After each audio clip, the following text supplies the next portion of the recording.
I was filming on Santa Monica, and I started running for whatever reason in the sketch, and apparently behind me were two crackheads running after me, and my friends stopped recording. They were just dying laughing because they were like, "You're like their leader." Oh my God, that's not the reputation I want. Welcome back to Matcha My Energy.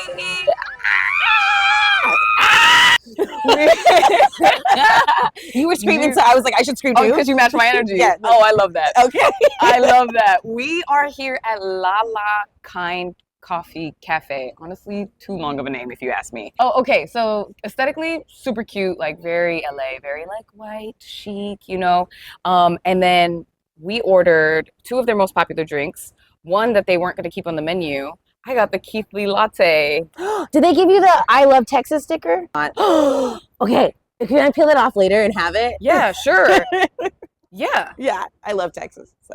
Are you from Texas? Forever, yes. I'm from Dallas, Texas. I was born in Dallas. No, you weren't. Really? I was, yeah. I was born in Parkland Hospital. Oh, wow. Okay, so I'm actually from Arlington. Okay.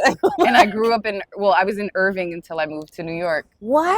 Mm-hmm. I thought you were such a city girl. Like, I mean, I moved to New York, yeah. You know, so that's what made the biggest impact, but that's why I have manners. Oh, thank you. You do seem like you have home training. Yeah. Thank you, because there's a lot of people who need a good Texan ass whooping from time to time. Absolutely. That's something that I feel like people don't understand. Like, yes, it's like a gun carry state, but that's why everybody's so nice to each other because motherfuckers will pop off if you get slick at the mouth. That's true. It is. There is like an underlying culture of like, this dishwasher might fuck you up. Like, facts. Just, yes, ma'am. No, ma'am. You never know. You never know. It's me imagining immediately like a Maytag and not a person. Oh, I meant like someone at a restaurant just being like, what did you say to my server? Like, even the Samsungs carry guns. That's crazy. The appliances are strapped. Everything's gunnier in You Texas. pop it open, that's where you keep all your ARs. That's crazy. You got the banana cloud matcha. Yes. And your rating, I feel like banana like overpowers the matcha, but like, what are your thoughts? Okay, so I'll be honest. I like matcha. I think I like matcha. Okay. But when I tried the Keith Lee matcha, it really emphasized for me how much maybe I don't like matcha that much. Because you said what? When you said this one, I was like, if we have to, because it's, okay, so it's like the matchiest matcha. Like there's a matcha cloud. Yes. There's double matcha inside. And to me, there's a certain point where matcha goes back to tasting like grass. Like it tastes like the leaves that were crunched together. And, you know. You don't feel like you're back one with the earth from whence you came? There's too much earth. There's too much earth. That's the difference between a Virgo and a Virgo rising. I need a little earth, but I need it balanced by the sweetness of life, okay? See this, like you can taste the matcha, you can taste the green. This is green tea. That is a pile of grass. And that's exactly what baby girl likes. Oh, not you trying it already. Okay. Do it yet? Okay, no, you're good. Okay. First sip. Oh, that's salt. Oh, wait, that's good. The sea salt on top? Okay, I didn't mind that. But it's not too grassy for you? No, that's so good. It's like sweet, but it's not too sweet. Sorry, I forgot to say, we got it, let's try it and rate it 1 through 10. I completely forgot. My banana matcha to me is just magic. So they put the cinnamon on top of the banana cloud. I see the cinnamon. Yeah, you don't like cinnamon? No, I love cinnamon. I OD on cinnamon. See, you gotta get a couple sips of just the cloud. Yeah, yes. Because if you mix it, what comic said that they don't like when flies are around white people? Because they think you're dirty. Oh God, no. That's how I felt just now. I think, be gone. Be gone. How is that? The salt on it's good. Interesting. I had it before, but I had them change the cloud to regular cloud, and it was still too much-ish for me. Oh wow. Maybe I just like sugar. This is the moment. Oh, that's great. Oh, it's even better mixed up. Yeah. It's even better. That's really good. It's like a reward. How's the green tea and the strawberry good? Yeah. They make a strawberry matcha that's really good. I believe that. What else do I like? The French toast matcha is really good here. Yeah, it's like a French toast cloud on top. So it's like cinnamon. I don't even know what makes a French. It's not like there's an egg in it. Maybe there is. I don't know. Oh, they get really They creative. get creative. And every drink you can order, you can have espresso or matcha. So kind of gives you options. I'm kind of an espresso girl more. So I used to be a coffee girl for sure. I used to be. Then I started working I worked at Alfred Cafe for a while. Yeah. Shout out. Oh my God, what is his name? Zach? Zar? Zay? I thought it was Alfred. No. No. I'm like, what's your name? Who are we talking about? I'll edit it in post. Shout out. Just said. Insert. Is your last boss? Okay. I literally own the company. I know how it is though, because he's probably Gen X, right? I feel like every Gen X man, especially white men, have 5, 6 of the same first names. Like the amount of times I've been doing a show and I'm introducing someone and they're like, it's Zach blank, it's John blank, blah, blah. And I'll remember their like super unique last name, but if their first name is Zach, John, Josh, Chris, Jonathan.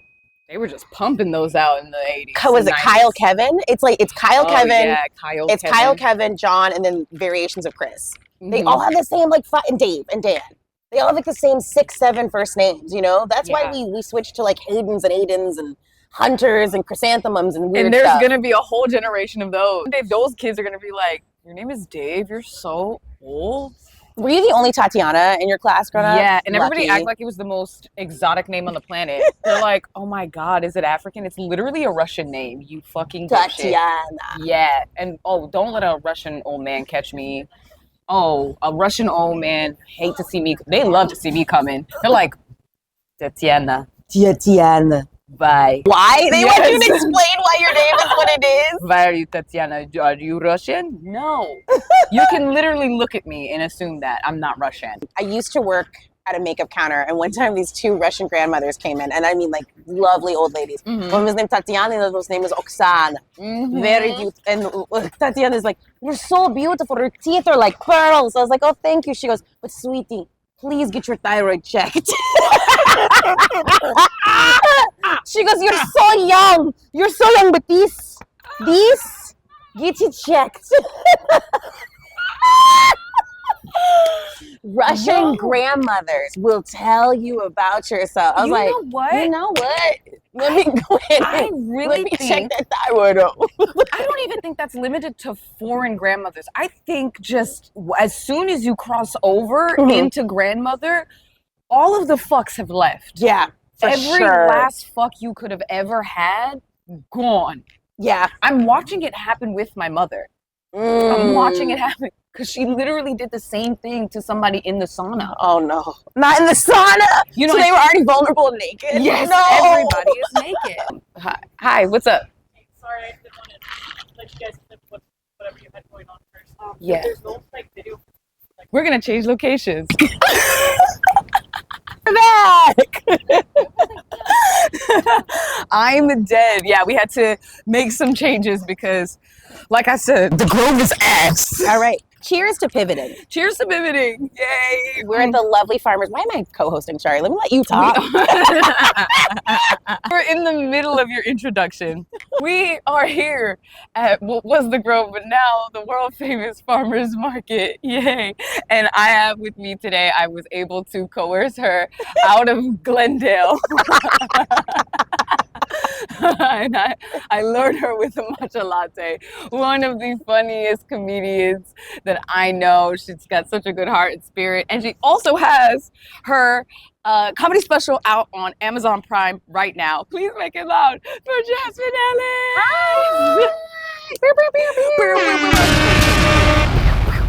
We were kind of touching on like some of where you're from.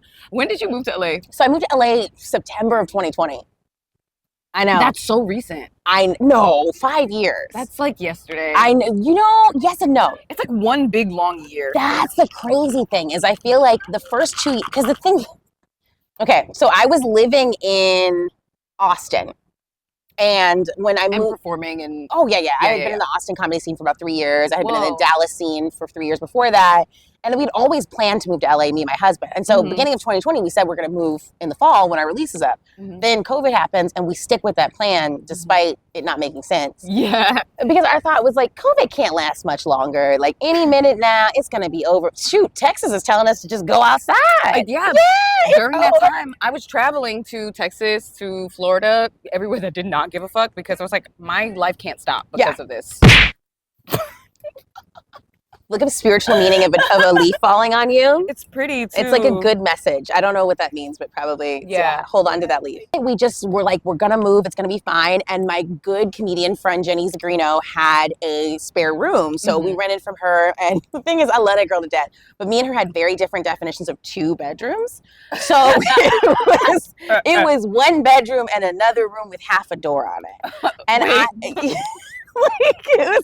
it wasn't enough space because my husband needed a place that was like a full office to work from home. Yeah. So then we found something in Glendale, and we've been we got one of those good COVID deals where we can never leave now because the rent is like still, even though it's gone up the percent it can, we're still doing good. So I'm liking LA for what it is. You just have to be out there, and you have to hustle, and you have to put yourself out there, and you have to like eat shit a little bit. You know what I mean? And like go into scenarios where people don't know you and hang back. And as an extrovert, there's a part of me that really is not good at the hang. Yeah? So it's... What? Wait, huh? What do you mean? What do I mean? As an extrovert? Why wouldn't you be good at the hang? I'll explain. Because most comedians are actually introverts. So when you go into a comedy space, the introverts are controlling the vibe. So they're like in the corner, like being, a little autistic or whatever. And everyone's like, yeah, I like that niche thing you like too. And they're like, and then what happens is everyone's supposed to defer to the rhythm of whoever's the biggest person in the room. Do you know what I mean? Or am I crazy? Okay. You know what I mean? Like, I feel like that's a good take. It's a weird energy space where everyone is like waiting for the most famous person to talk to them. And I'm just always like, hi, nice to meet you. Good point, because I never thought of it like that because I feel like I'm an ambivert, right? Like I can go either way. I'm extroverted when it's necessary, but typically I'll sit back and just like observe. Yeah. Right? And maybe that's why I can like, the hang in those spaces to me isn't like a thing because I guess maybe in those spaces I'm extroverted. But in reality, no. That's interesting. I think that's a really good take though. When you come in extroverted, people are like, I don't know you. And you're supposed to do that like hang back thing. So to me, I'd be like, I could go hang out with normal people who find me charming. But I've learned to adjust. But it's just been like the LA scene is different. You know what I mean? There's these dynamics and these things and this energy. So for me, it's just like I just concentrate on the work and just do shows and have fun. And I just want to do a little bit of everything. I want to make the world a better place and make people laugh, and I'm just trying to put projects out there. Boom, you start in the Austin scene, and now you're post first special. What do you feel like some are the biggest lessons that you learned in comedy? Ooh, so maybe the biggest of them all, like something that you would have told yourself 3-4 years ago. Oof. Don't expect any one thing to change everything.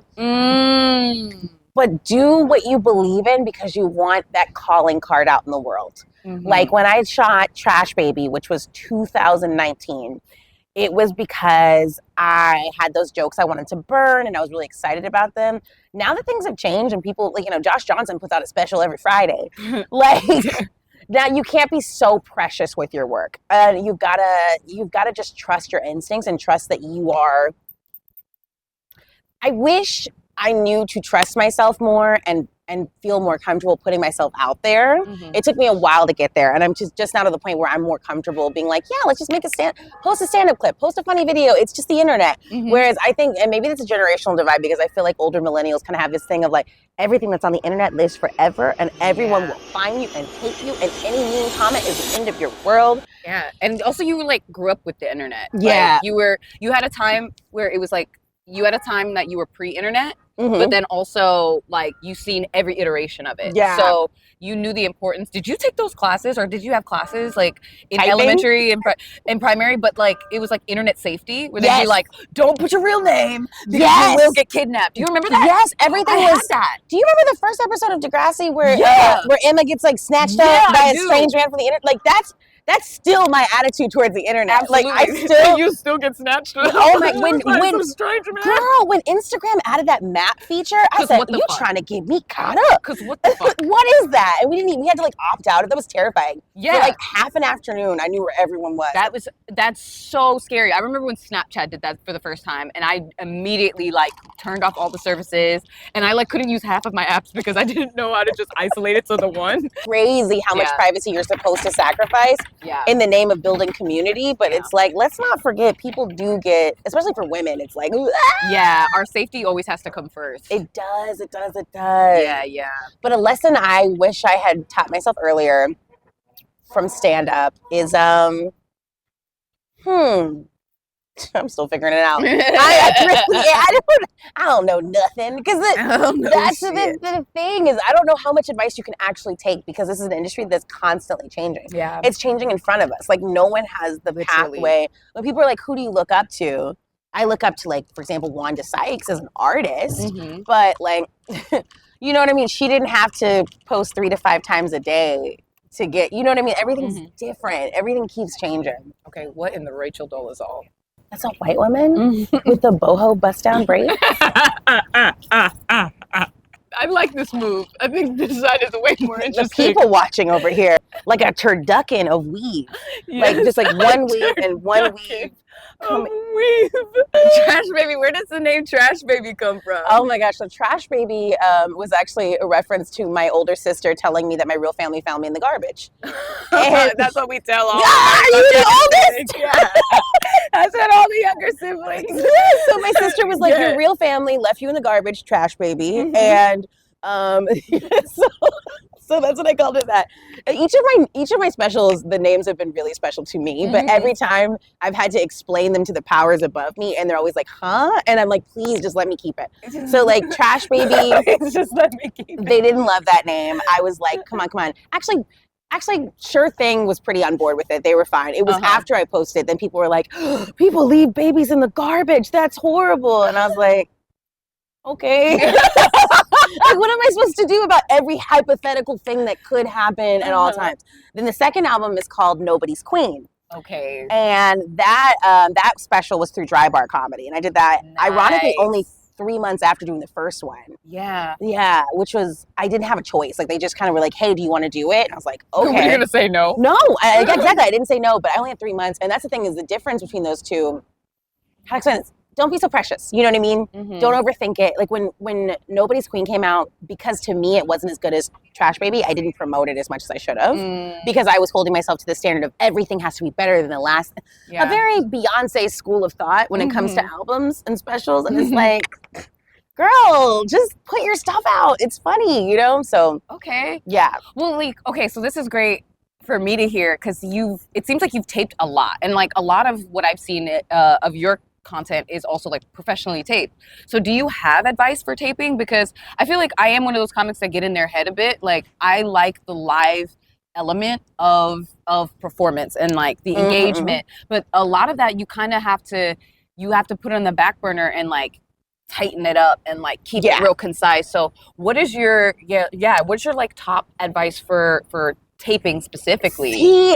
This is a great question. You're asking really good questions. Okay, so here's the thing is like I've done 5 professional recordings. Yeah, that's a lot. Okay, so we've got Trash Baby. That's the one I was in charge of. I reached out to Sure Thing. I wanted to do this so bad. We lost the video footage, so it's only audio.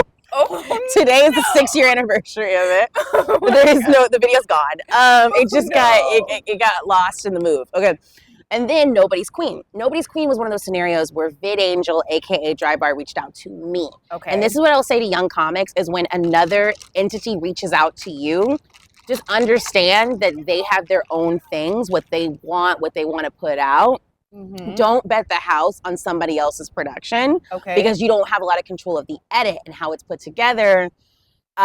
chop it up how you want to chop it up and put it on your channels and make sure in your contract you're allowed to release as much of it as you want to. Okay. And read through these contracts. Don't be so desperate to get your first recording that you say yes to every. And it's funny, I grew up on VH1 I Love the Music. I saw TLC go broke. I saw MC Hammer go broke. And I still I still didn't thoroughly read these contracts about what I could and couldn't post. So that's what being too eager will do for you. So that was number 2. Okay. Then number 3 was I did a Don't Tell, which was super fun. Yeah, Yeah. you did. Don't Tell was super fun. The only thing is it's like sometimes I think maybe I need to order my steps a little bit more and not say yes to everything when they're so on top of each other. Okay, so because the time frame was close between all of these? No, the Don't Tell was a week before my LMAOF. Did you do that? Oh, okay. No. Actually, they reached out to me early on, and I think just like I didn't really understand, nor like I'll be reading the whole email. Whoops. So read the contract. Whoops. I know my flaws. I'm actively working on them every day. Yeah.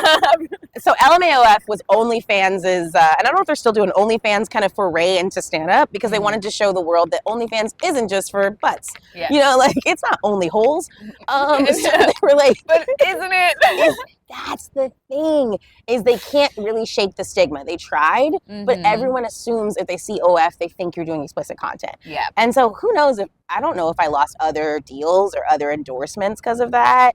And then also it came like a week after the other one. I don't feel like I had enough time to really write different material between the two of them. So I feel like I could have slowed down and ordered my steps a little bit more there. But I was like, oh yeah, I'm excited. Anybody, you know, like, I don't fully regret it. Like I would love to remind myself that life is actually quite long and you can do whatever you want and you can change your mind. Whatever. We have free fucking will. We do. And we forget that so much. And you think nobody is counting your failures but you. That part. So when something doesn't work, pivot, change, move on. As long as you didn't hurt anybody. And if you did, apologize, get better, heal, fix it, and move on. That's a word. You're welcome. I loved your interpretive dance of the word too. And move on. And move on. The fuck? What are we talking about? And then the most recent recording. Oh, yes. It's called Black Girl Panic. And this was one where that feels so right for you. Really? Yeah. Really? Yeah. Thank you. That's a great name. Thank you. It was about anxiety and depression. And this I was going to say to you about putting together a recording is decide on a central theme, write around that theme, and think of your next, if you're not going to either basically put out content, chop. And then if you decide to make a longer thing, make it all connect so that it's worth watching the entire thing. That's what I would say, is have an overall theme and a story. And that's what I felt I did with Trash Baby and with Black Girl Panic. But with the other ones, because they were like other people being like, hey, put this out right now. We want you or we don't. I didn't get to have as much of a central theme. So if you're going to spend your own money and your own time making something, have a theme. You know what? And I was just having this thought and I started writing more jokes around the theme that I feel like that I resonate the most with. And so I think that's a great piece of advice. And it's like really reassuring to hear, because you're just like affirming something that I literally had to myself. I was like, that feels right, but just didn't have anyone to really like talk to. How long have you been doing comedy? 12 years. Whoa, I didn't know that. Yeah, I look so young. You do.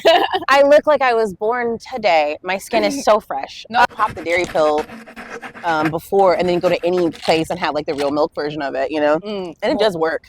Oat milk tastes better though. If you think oat milk tastes better than regular milk? Than whole milk?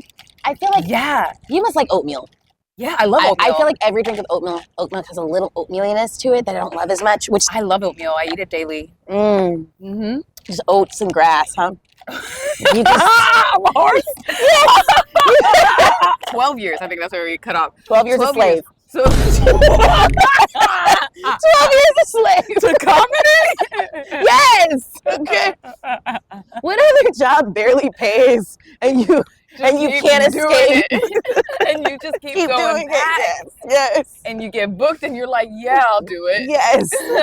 We can only pay you in fries and a drink ticket. Oh, girl, I did a show for a friend recently and it was not a comedy setting. And you know when they ask you to do something where comedy doesn't go, and you kind of warn them like, hey, it's not really set up for comedy. They go, no, it's gonna be great, and you know it's not. It's and then like right before you go up is I think when they finally realize comedy doesn't make sense. Let me just tell you the introduction I got at this event. Okay, who here likes comedy? Well, that's okay. Coming up next to the stage, I am bringing my very good friend. I used to work with her, and it's Jasmine Ellis. Don't nobody care. Nobody cared. Nobody cared. What was the venue? What was the venue space? I can't say. But I will say this: they only had 2 light settings, on and off. So they went from everyone being in the dark with like a smoke machine and like lights going to just all the lights on like an office building. And so I killed the mood.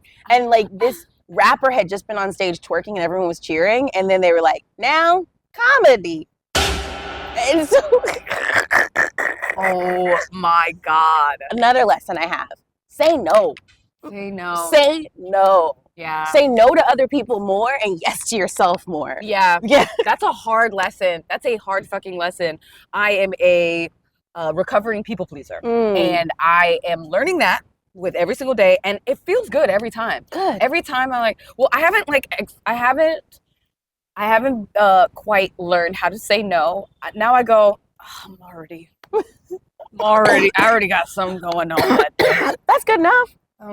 Oh no, I'm so I'm booked. Literally, the day be wide open. It's like, oh God. But if you think about it, you are booked with your own free time and rest. Yes. So when someone asks you to do something, you go, is this a better engagement than my free time? What? A big old bug? A cicada. I was like, is it on me? No, it flew away. It was about to be the cicada show because I was about to run. We are indoor kids. What are we doing out here? What are we doing? My thighs are stuck to this wooden chair. What are we doing? You started in Austin. No, actually I started in Dallas. You did? Oh, okay. What's the comedy scene in Dallas like? And see, people ask that a lot. It used to be so good. I can't really speak to what it is now, but it was such an interesting space because there were like 5 major clubs and each one was so different. It was just an accident. But like, okay, so you had 2 clubs that were owned by hyenas. So those were like your traditional like middle-aged couples type of thing. It got you ready for like what most club comedy in America is. It was that. Then there was a room called Backdoor Comedy that's gone now. That was a clean comedy space. You had to be squeaky clean. Okay, that was their mic was every Thursday. So I do both hyenas and then I do the Thursday mic. And then there was the Arlington Improv, which was a black room. It just was like, that's the crowd it attracted. It was mostly only black people. So I would be able to run my material. And for me as a black woman, it was really important to be able to like, oh, there's another one too, Dallas Comedy Club. And that was college students. So it'd be like real hipster college students, like middle America couples. Then the other hyenas in Fort Worth was like kind of redneck because it's Dallas. So Hyenas Fort Worth was super redneck.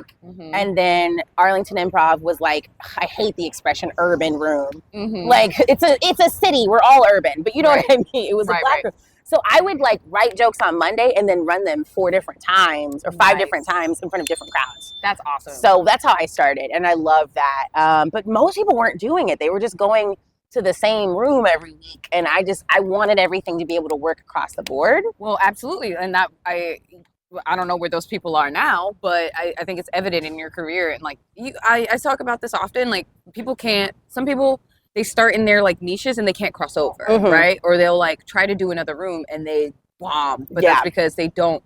I got the advice really early in my career because I was like, oh, I didn't do well, and I was like, oh, they're not my crowd. And the comic looked at me and was like, how long have you been doing comedy? I've been doing comedy like 2 or 3 years. He was like, you don't have a fucking crowd. Ooh. Everyone is your crowd. I was like, I guess you're right. I guess you're right, but I'm so glad that he told me that because now I don't care who's in front of me, and I think I can make any single like demographic, walk of life, race, color, creed laugh, and because that's a job. At the end of the day, that's a job. Mm-hmm.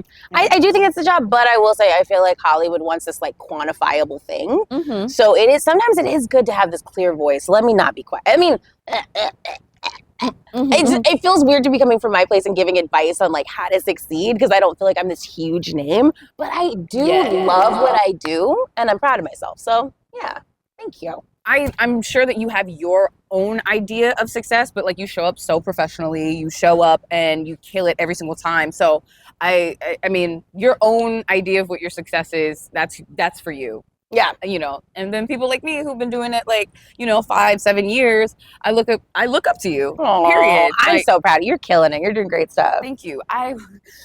If there's no plan B, there's nothing else. See, not having a plan B is the way to do it because a plan B will kill you because you will be fully convinced that like this attitude of like, well, if I blow up in this creative career, then I'll leave this uncreative career. That's a great way to like never give that creative career your full attention. So yeah. I've definitely been burned out on plan Bs. Yeah. I've been fired too many times from jobs I don't like. That's right. You mentioned that earlier. Yeah, we're gonna get into it because which jobs and what got you fired? Okay, I want to know. I've never been fired. Like that's always so shocking. I've never been fired. I love that for you. I've been fired 3 times. 3 sounds right. 3 sounds right. For sure, I was fired from Six Flags when I was 15. I like never put that on a resume, but I was fired from Six Flags. Yeah. I was working there like a week and a half and I was flirting with this guy. Okay. And I like playfully customer or like a coworker? Coworker. Okay. And I like playfully slapped him. Uh-huh. But then the security camera was like, "Did you hit him?" And I was like, "Jokingly." And they're like, "You can't jokingly hit people." I was 15. I was very dumb. Okay. That one, I'm not proud of that. That's so funny. That's so funny. Not you trying to be cute and you get fired. Yes. And then was it like closed fist? Like no, a little it was tap. Like, it was like a little love tap. Okay. But the thing is they were like, "Well, were you guys just playing? Because if you guys were just playing, that's roughhousing, and you're both going to be laid off." And then he goes, "No, she hit me." And I was like, "You weren't even cute."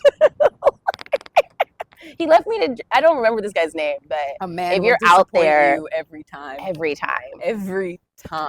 Yeah, he could have been the love of my life. I don't remember this man at all. Y'all could have got fired together, eloped afterwards. I don't remember a single thing about this kid at all. It's so funny. Not you lost your job over this boy. It's not even that cute. And literally in my mind, he is like just like redacted. Like it's just like it's just pixelated. Like I cannot picture his face. Redacted is so funny.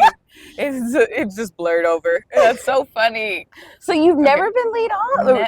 I've been laid off. Okay. Never fired. Yeah, I got laid off. I was working at a vape company and they'd hired a lot of people. This is like right post COVID. Mm-hmm. And I guess a lot of companies were getting money for hiring people. I found this out later. But they hired a bunch of people and then like in a couple months they laid us off. Yeah. With like severance and stuff.